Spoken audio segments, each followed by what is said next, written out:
Well, welcome back to the HDR Masterclass. In this segment, we're going to continue our discussion of capturing for HDR photography.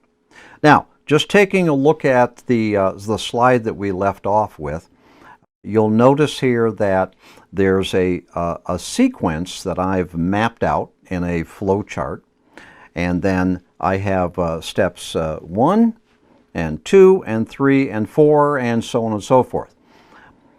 Don't overthink this, because really the whole thing comes down to, basically in summary, finding the point at which you don't have any shadow clipping, finding the point at which you don't have any highlight clipping, and then take your automatic bracketed sequence, and then that is your no fuss, no hassle, easy to do, usable all the time, very repeatable methodology for capturing for HDR photography. So let's talk about each one of these steps. Let's start with step number 1.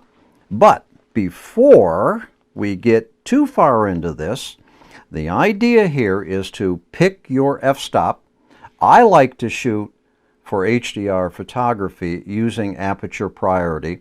I prefer that the camera is determining the shutter speed, but I always want to be in charge of the f-stop, because the aperture is going to have a lot to do with things like depth of field, and I need to be in charge of that. That's part of my composition.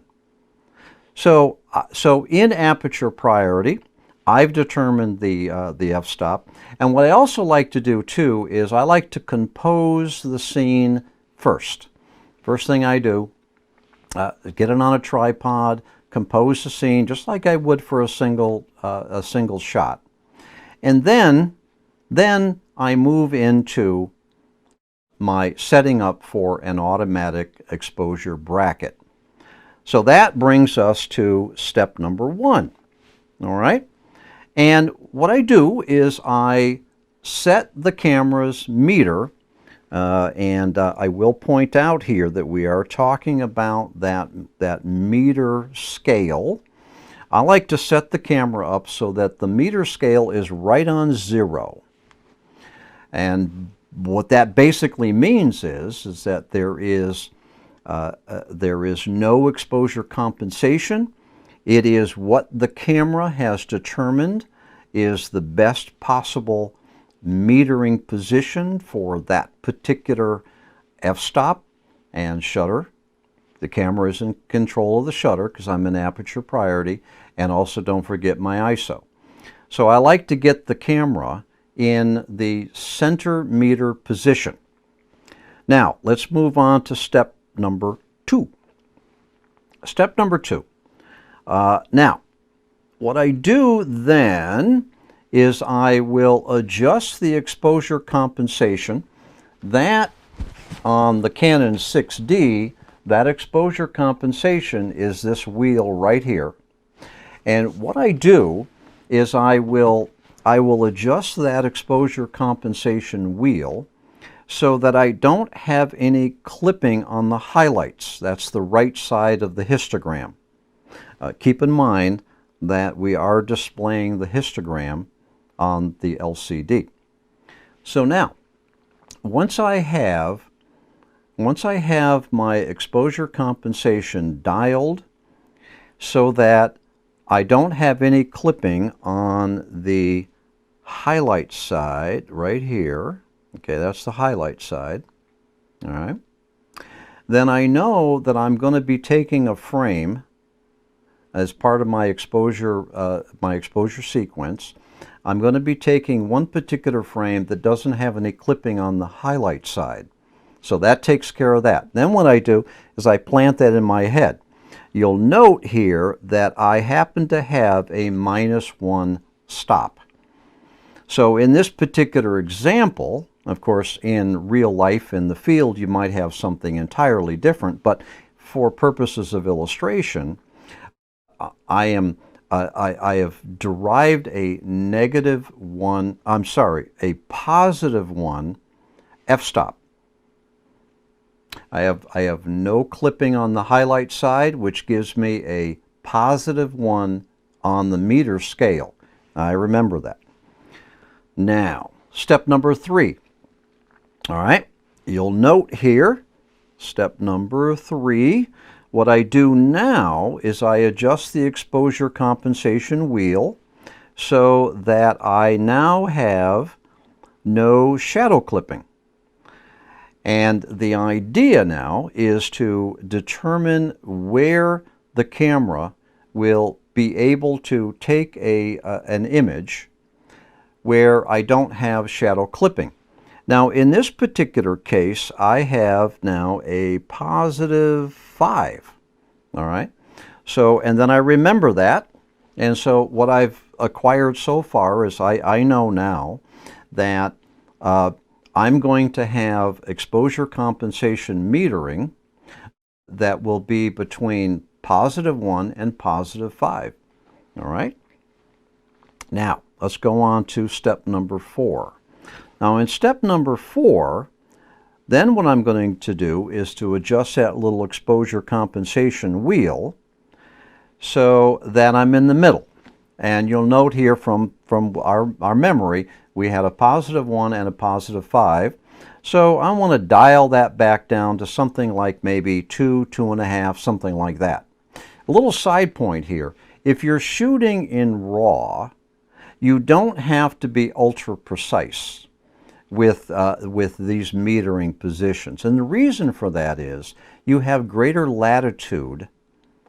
You have more dynamic range, slightly more when you're shooting in RAW than if you were shooting in JPEG, which I suggest you don't do anyway. All right, so now I have a position now that doesn't have any shadow clipping, doesn't have any highlight clipping, and then now I have the middle position. So that puts me in pretty good condition to decide exactly where I'm going to put my exposure bracketing setup. And you'll note here in step number 5, if you take a very close look right here, I'm dialing that whole range for the exposure, automatic exposure bracket, AEB, so that I am shooting between something like a positive 1 and a positive 5 with the middle somewhere around 2, 2.5 f-stops. So, all set. So then, shoot it. And, obviously, we took a few minutes here and we talked about each of these steps and individually. Maybe that took us maybe 4 or 5 minutes to talk about. But in reality, in the field, it's like, it's just like go, go, go. All right? No shadow clipping, no highlight clipping. Remember those meter positions. Set the camera in the middle. Set up your AEB and fire the shutter. You're done.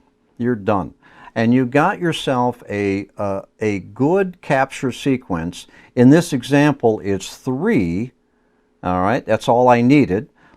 I didn't need 9, all right, I didn't need 5. 3 did the job here in this particular scenario because I found that with 3 exposures in my capture sequence, I was able to get one exposure that had no clipping on the shadows, and I was able to get another capture, another frame, that had no clipping on the highlights, and then of course the middle was no-brainer. It's just the difference between the metered position for no clipping on the shadows and no clipping on the highlight.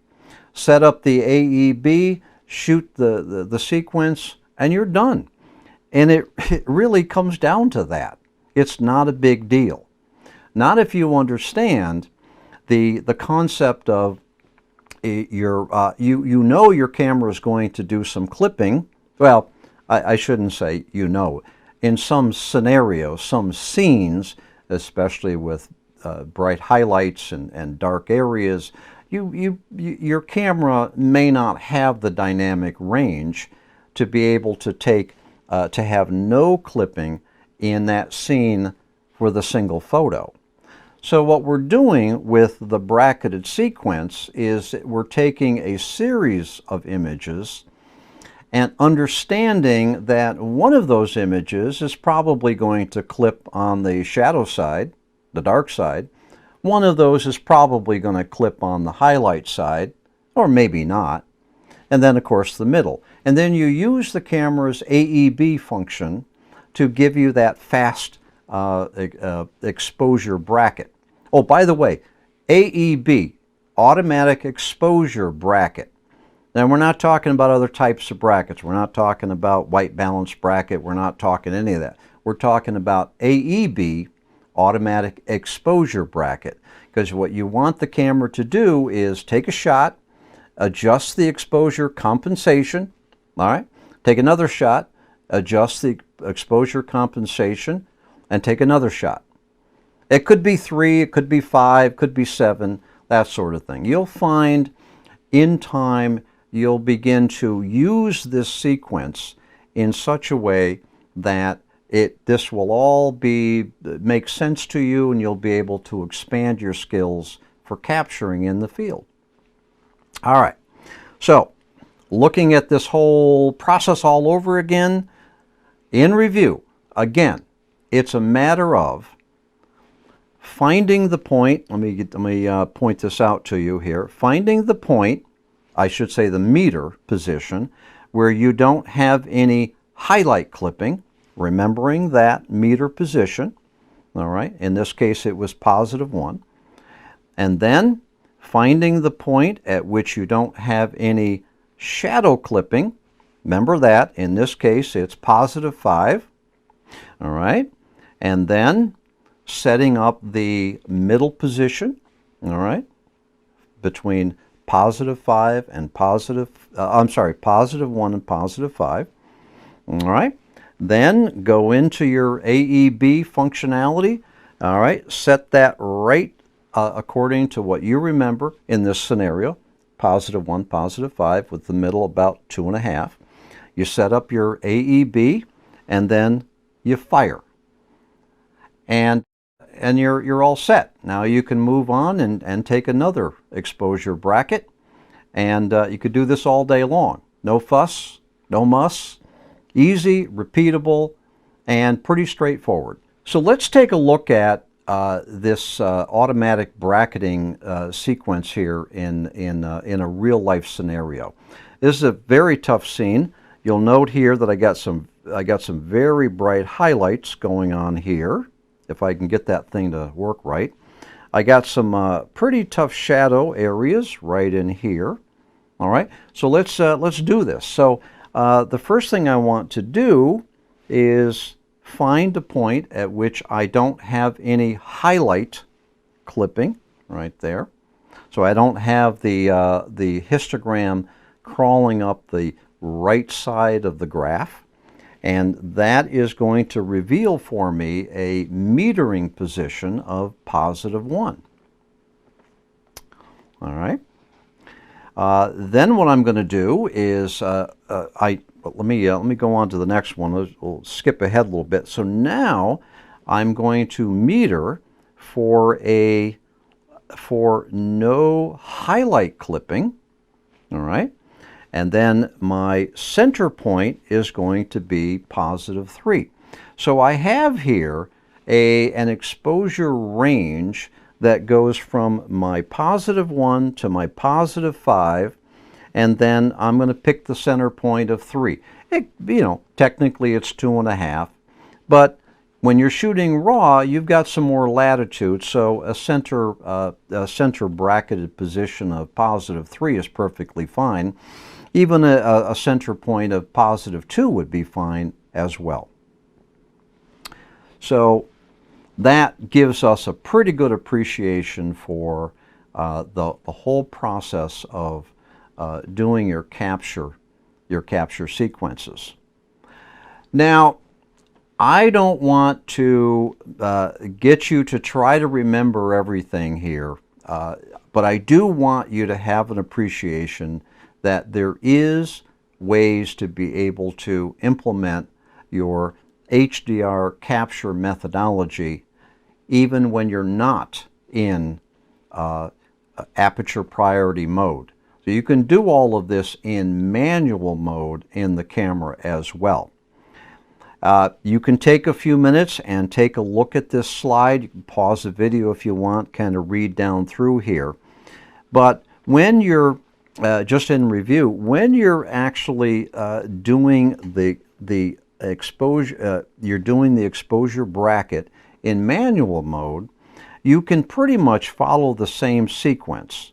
And the difference here is that you would want to meter the area of the scene using the exposure compensation wheel so that you're metering on the darker portions of the scene, all right? And then you want to meter on the brighter portions of the scene, this highlight area right here, all right? And then you can actually pretty much do the same type of automatic exposure bracketing.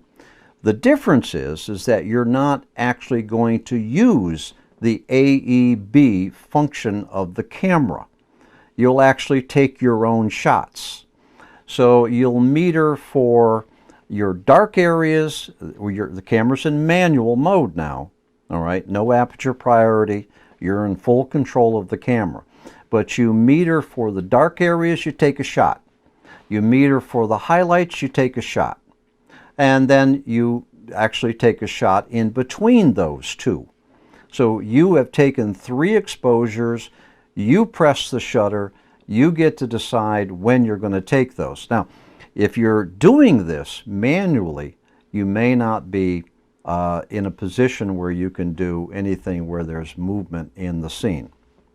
So that completes our discussion of HDR capturing, and we're going to continue this wonderful course in our next segment. I'll see you there.